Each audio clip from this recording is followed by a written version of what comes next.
ফ্যাসিবাদীরা যেন পুলিশকে ব্যবহার করতে না পারে সতর্ক থাকার আহ্বান প্রধানমন্ত্রীর।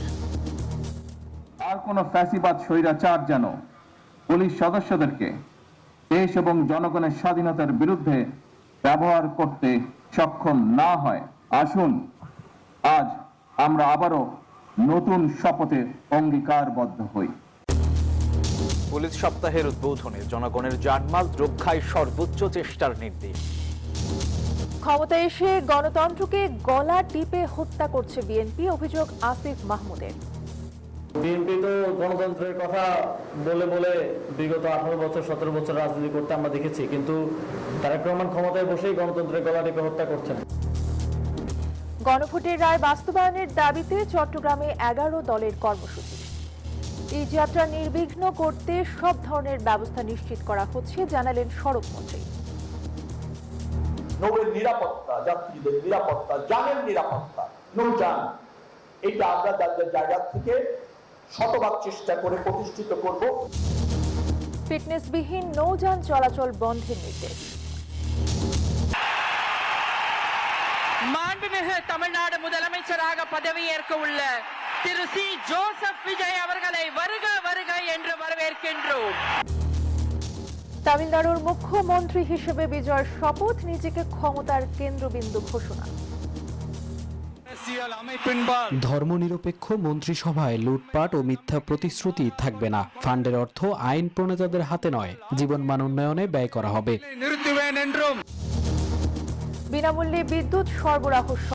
স্বাগত নিউজ 24 সংবাদে। পুরো সংবাদে আপনাদের সঙ্গে আছি আমি তাসনিমা জান্নাত অর্থী এবং আমি সোহাগ বক্স। দর্শক দেখছিলেন বিআরবি কেবল সংবাদ শিরোনাম। এবারে পুরো খবর। ফ্যাসিবাদীরা যেন পুলিশকে ব্যবহার করতে না পারে সতর্ক থাকতে হবে সবাইকে, এমনটাই বলেছেন প্রধানমন্ত্রী তারেক রহমান। রবিবার সকালে পুলিশ সপ্তাহের উদ্বোধন করেন তিনি। রাজধানীর রাজারবাগ পুলিশ লাইন্স মাঠে এই আয়োজন হয়। প্রধানমন্ত্রী বলেন, পুলিশ সদস্যরা মানবিক আচরণ করবেন, এটাই প্রত্যাশিত। জনগণের জানমাল রক্ষায় পুলিশকে সর্বোচ্চ চেষ্টা করতে হবে।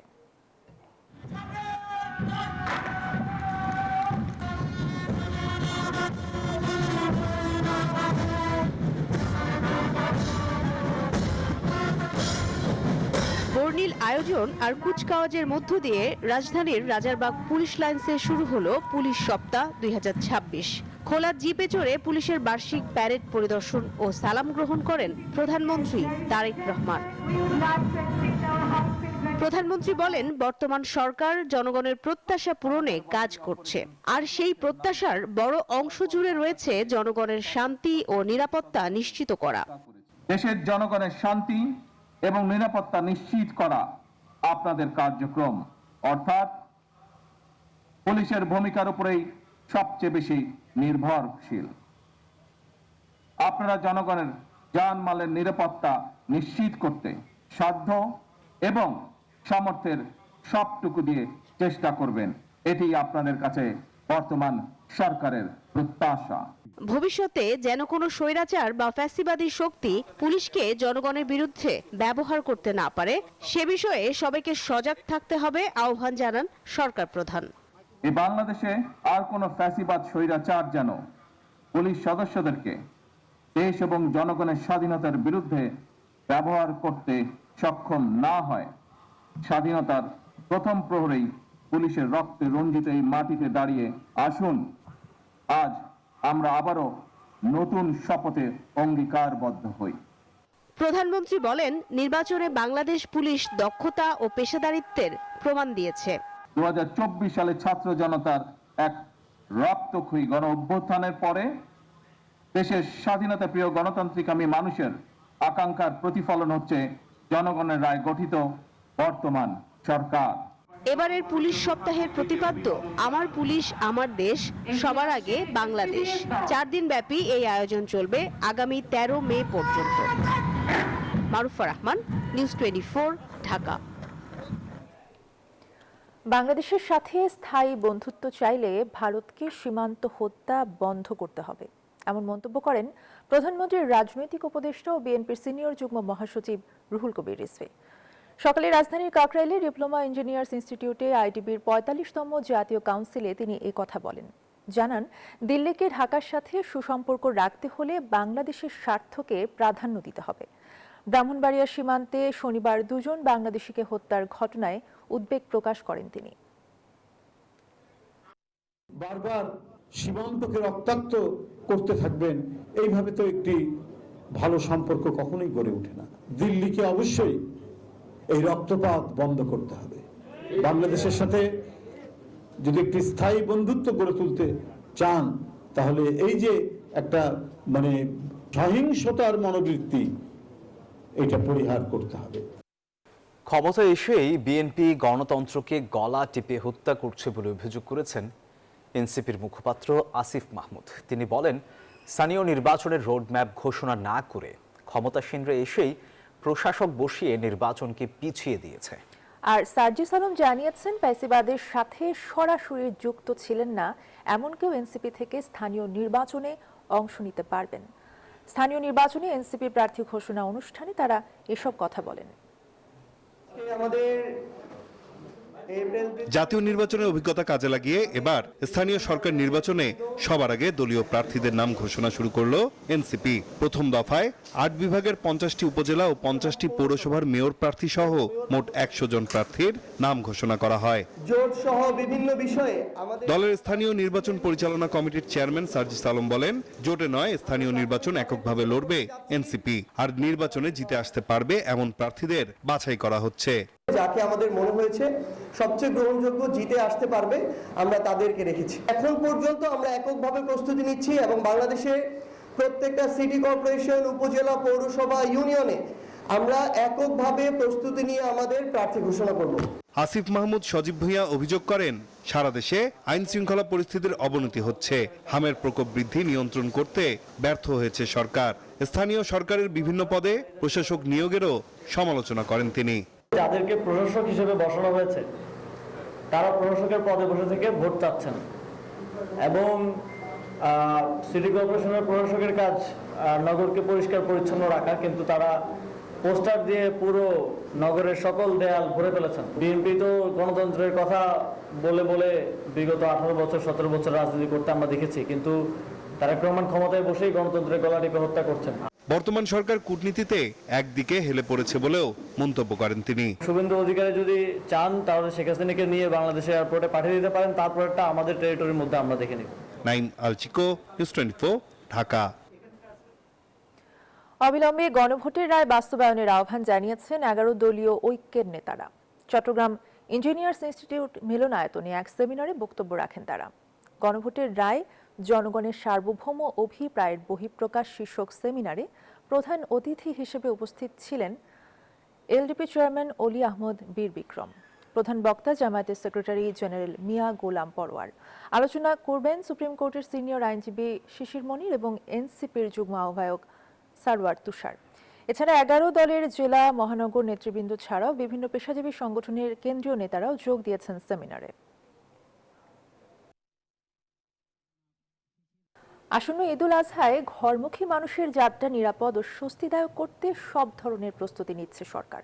বিশেষ করে সড়ক ও নৌপথে বাড়তি চাপ সামাল দিতে সংশ্লিষ্ট বিভাগগুলোর মধ্যে সমন্বয় জোরদারের নির্দেশ দেওয়া হয়েছে। নৌ নিরাপত্তা সপ্তাহ 2026-এর উদ্বোধনী অনুষ্ঠানে এসব কথা বলেন নৌ পরিবহন মন্ত্রী শেখ রবিউল আলম। অন্যদিকে দুর্ঘটনা রোধে ফিটনেসবিহীন নৌযান চলাচল বন্ধে কঠোর নির্দেশনা দিয়েছে নৌ পরিবহন প্রতিমন্ত্রী।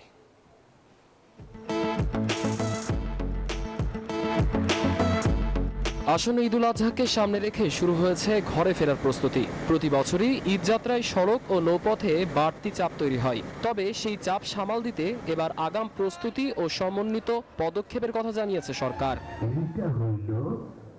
রবিবার রাজধানীর লেডিস ক্লাবে নৌ নিরাপত্তা সপ্তাহ 2026-এর উদ্বোধনী অনুষ্ঠানে ঈদ যাত্রা নির্বিঘ্ন রাখার বিষয়টি তুলে ধরেন নৌ পরিবহন মন্ত্রী শেখ রবিউল আলম।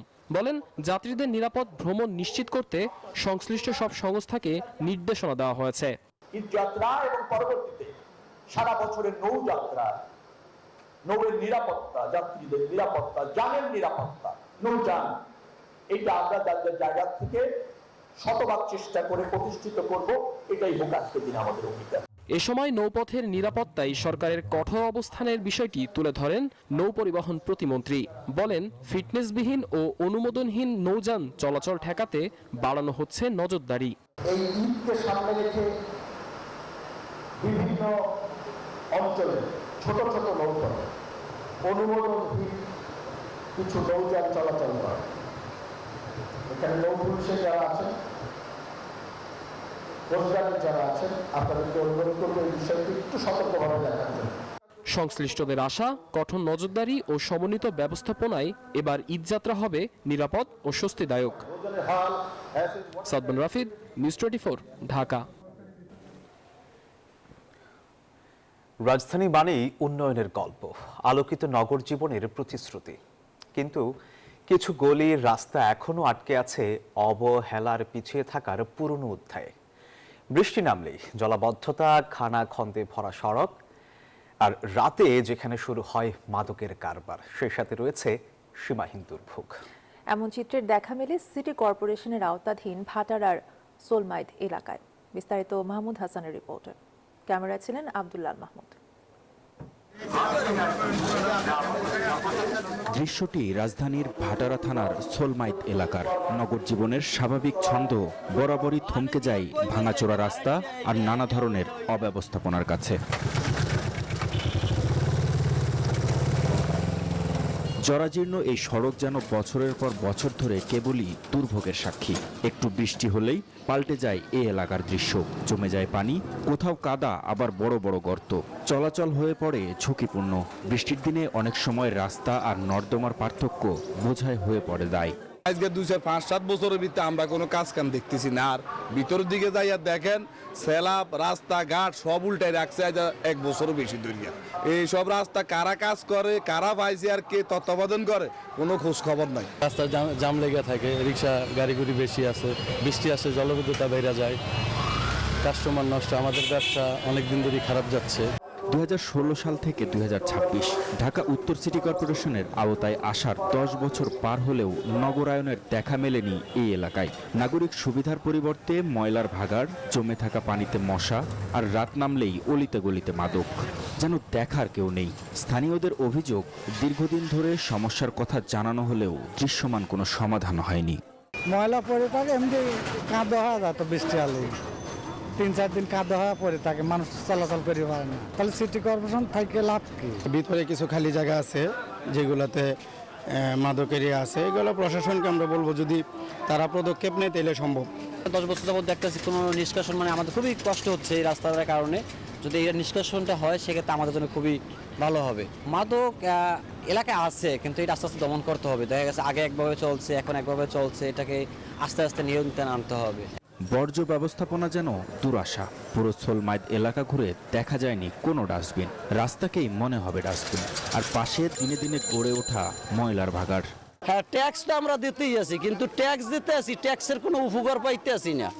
ট্যাক্সের উপকার পাইলে তার এই কর্মকাজ আমাকে করিয়া হইতে হয় না। রাস্তার কাজ তো আমরা নিজেরা রাবিশ ফালাইয়া, দোকানদাররা চান্দা ধরিয়া, এইটা তো ভাবানো হইতো না। ড্রেন করছে, ড্রেনের 4টা সিদ্ধি আছে, একবার ছোট ছোট পোকা। এখানে একবার বৃষ্টি হলে 1 হাঁটু হয়ে পানি। রোডে ময়লা চলা, তাও অনেক সমস্যা। নিয়ম বহির্ভূতভাবে আবাসিক ভবনই তৈরি করা হয়েছে ব্যবসা প্রতিষ্ঠান। শুধু বাসা বাড়ি নয়, রাস্তাঘাট দখল করেও বসে আছে ছোট ছোট দোকান। সিটি কর্পোরেশনের আওতায় আসার পর উন্নয়নের স্বপ্ন দেখেছিল সোলমাইদবাসী। তবে আশ্বাস আর প্রতিশ্রুতির বিপরীতে মিলেছে নাগরিক ভোগান্তি আর অব্যবস্থাপনা। এলাকাবাসীর প্রশ্ন, উন্নয়নের শহরে নাগরিক স্বস্তির সেই প্রতিশ্রুতি কবে পৌঁছাবে এই পথে? মাহমুদ হাসান, নিউজ 24, ঢাকা।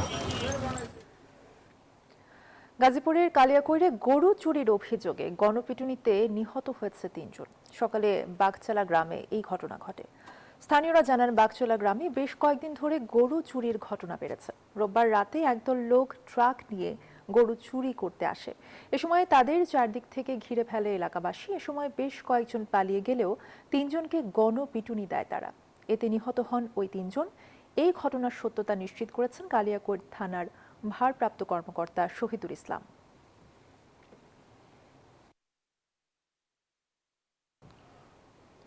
গাজীপুরের কাপাসিয়ায় হত্যার শিকার একই পরিবারের 5 সদস্যের জানাজা ও দাফন গোপালগঞ্জের পাইকগান্দিতে তাদের নিজ এলাকায় সম্পন্ন হয়েছে। এদিকে এই ঘটনায় একজনকে প্রধান আসামি সহ অজ্ঞাত আরও 3-4 জনকে আসামি করে হত্যা মামলা দায়ের করেছে নিহত শারমিনের বাবা শাহাদাত মোল্লা। বিস্তারিত ডেস্ক রিপোর্টে। ঘড়ির কাঁটায় ভোর 6টা, স্বজনদের আহাজারিতে ভারী হয়ে ওঠে গোপালগঞ্জের আকাশ।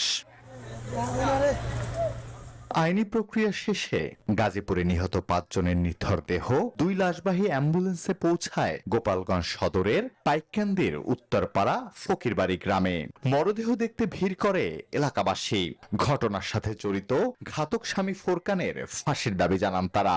পাইককান্দি গ্রামে কখনো এরকম 5টা লাশ আসেনি, এই আমার জীবনে প্রথম দেখলাম। মারছে এটা বলা যাচ্ছে না, এত নির্ভয়ে মারা আমি জীবনে দেখি নাই। এখনো ভাবতেও পারতেছি না সে যে আর আমাদের মাঝে নাই। আমার বোন, সে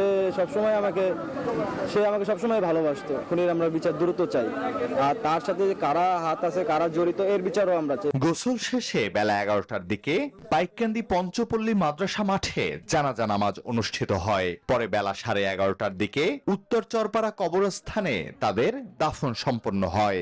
তিনটে বাচ্চা সহকারে মার্ডার করা, এটা তো মানে নৃশংস হত্যা, পরিকল্পিতভাবে সে হত্যা করেছে। এই আসামির ধরা হয়নি এখনো, বিগত প্রায় 2 দিন কেটে গেল। আমি প্রশাসনের কাছে অকুল আবেদন জানাই, যেন এদের ধরা হোক দ্রুততম টাইমে। পুলিশ জানায় ঘটনা গাজীপুরের হলেও আসামিকে ধরতে তৎপরতা বাড়ানো হয়েছে। যেহেতু এটা একটা গুরুত্বপূর্ণ ঘটনা ঘটেছে, একটা হৃদয় বিতরক ঘটনা, আমরা এটা নিয়ে কাজ করতেছি, আমরাও আসামি ধরার ব্যাপারে আমরা চেষ্টা করতেছি। এদিকে এই ঘটনায় একজনকে প্রধান আসামি সহ অজ্ঞাত আরো 3-4 জনকে আসামি করে হত্যা মামলা দায়ের করেছে নিহত শারমিনের বাবা Shahadat Molla. Desk report, news 24। Mega প্রজেক্টের নামে ঋণ নির্ভর না হয়ে সরকার সার্বিক অর্থনৈতিক উন্নয়নে কাজ করছে, জানিয়েছেন অর্থ পরিকল্পনা মন্ত্রী আমির খসরু মাহমুদ চৌধুরী। রাজধানীর আগারগাঁওয়ে পিকেএসএফ ভবনে রেইজ টু প্রকল্প উদ্বোধনী অনুষ্ঠানে এ কথা বলেন তিনি। বলেন, এখন থেকে প্রকল্প গ্রহণের ক্ষেত্রে অর্থনৈতিক রিটার্ন ও কর্মসংস্থান এবং পরিবেশগত প্রভাবকে সর্বোচ্চ অগ্রাধিকার দেয়া হবে। মন্ত্রী জানান, বিগত সময়ে একচেটিয়া সুবিধা নেওয়া সিন্ডিকেট ভেঙে সাধারণ মানুষের অংশগ্রহণ নিশ্চিত করাই বর্তমান প্রশাসনের লক্ষ্য।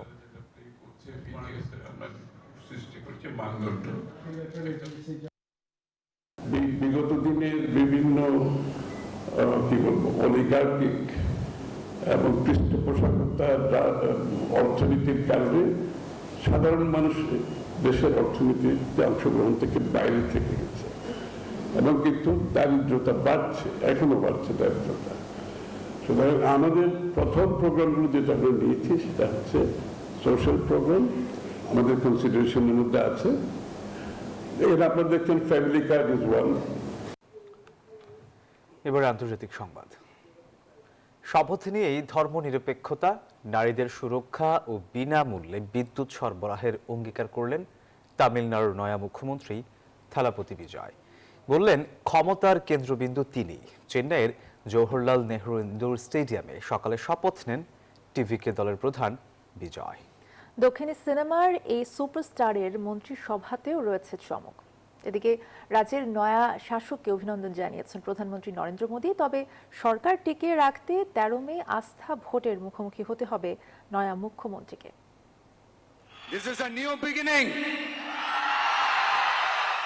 রূপালী পর্দার যে মানুষটি অন্যায়ের বিরুদ্ধে লড়তেন সংলাপে, আজ তিনি বাস্তবের মঞ্চে দাঁড়িয়ে লিখলেন ইতিহাস। মুখ্যমন্ত্রী হিসেবে শপথ নিয়ে টিভিকে দলের প্রধান থালাপতি বিজয় তৈরি করলেন অতি সাধারণ থেকে তামিলনাড়ুর শাসক হওয়ার গল্প। এর মধ্য দিয়ে রাজ্যে প্রথমবারের মতো জোট সরকারের শাসন শুরু হলো। মসনদে বসিয়ে দিলেন বিনামূল্যে বিদ্যুৎ বন্টন, মাদক দমন এবং নারী সুরক্ষায় বিশেষ বাহিনী গঠনের অঙ্গীকার। ধর্ম বর্ণের বিভেদ ভুলে সাধারণ মানুষের সাথে ঘোষণা করলেন একাত্মতা। ধর্মনিরপেক্ষ মন্ত্রিসভায় লুটপাট ও মিথ্যা প্রতিশ্রুতি থাকবে না। ফান্ডের অর্থ আইন প্রণেতাদের হাতে নয়, জীবনমান উন্নয়নে ব্যয় করা হবে। তবে নির্বাচনে 108 আসন পাওয়ার পরেও জোটের সমীকরণ মেলাতে দক্ষিণ ভারতের এই সুপারস্টারকে পোড়াতে হয়েছে অনেক কাঠখড়। মূলত সরকার গঠনে প্রয়োজনীয় 118 সংখ্যা স্পর্শ করতেই চলে নানা নাটকীয়তা। অবশেষে টানা 5 দিন শরিকদের সঙ্গে দফায় দফায় বৈঠক ও দর কষাকষি এবং 4 বার রাজ্যপালের দ্বারস্থ হওয়ার পর মেলে সরকার গঠনের সবুজ সংকেত। এরই ধারাবাহিকতায় সিনেমার পর্দার থালাপতি তামিলনাড়ু প্রশাসনের শীর্ষ আসনে 120 আসনের সংখ্যাগরিষ্ঠতা নিয়ে চেন্নাইয়ের জওহরলাল নেহেরু ইনডোর স্টেডিয়ামে বিজয়ের পাশাপাশি শনিবার প্রথম ধাপে শপথ নেন টিভিকের নির্বাচিত আইন প্রণেতারাও। সরকার গঠনের মতো চমক রয়েছে বিজয়ের মন্ত্রিসভাতেও। তার ক্যাবিনেটে স্থান পেয়েছে খেলোয়াড় কৌতুক শিল্পী থেকে শুরু করে চিকিৎসক ও অবসরপ্রাপ্ত আমলাও। তবে এত সব চমকের মধ্যেও রয়েছে সতর্কবার্তা। রাজ্যপালের নির্দেশ 13 মের মধ্যে বিধানসভায় আস্থা ভোটের মুখোমুখি হতে হবে থালাপতিকে। আসমা তুলি, নিউজ 24। দর্শক, এই ছিল নিউজ 24 সংবাদে। এতক্ষণ সাথে থাকায় ধন্যবাদ সবাইকে।